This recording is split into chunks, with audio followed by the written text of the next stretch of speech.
I just had a conversation with a words I can't say on social media without getting banned.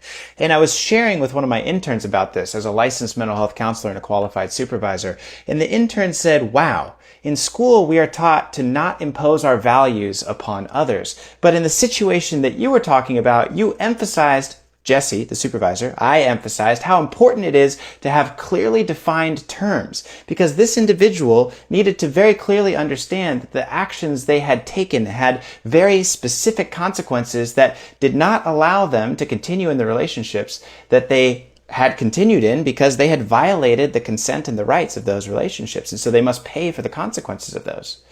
And so I found that this student intern was not being quite as direct as I would have liked them to be, but that's because the school taught them to not impose their values. And I said, wait a minute, there is a very clear difference between imposing values and defining your terms. Defining your terms philosophically and argumentatively is very important. If you're going to have an argument with someone, you have to know what you're arguing about.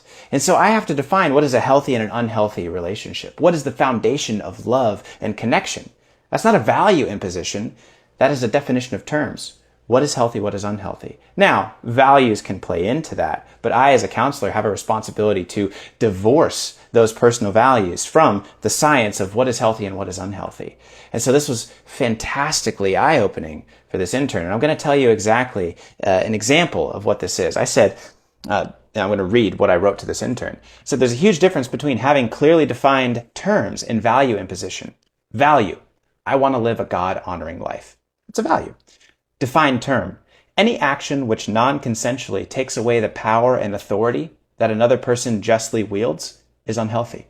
You see, I'm arriving at the same conclusion, but one is imposing my values of being a God-honoring person, in this example, versus clearly defined terms of any action which disenfranchises the free will of another is wrong. Are two very different things. And it's important that we understand that if we're going to have any kind of conversation one with another. Do you agree? Do you disagree? And how have you seen this play out in your therapy sessions?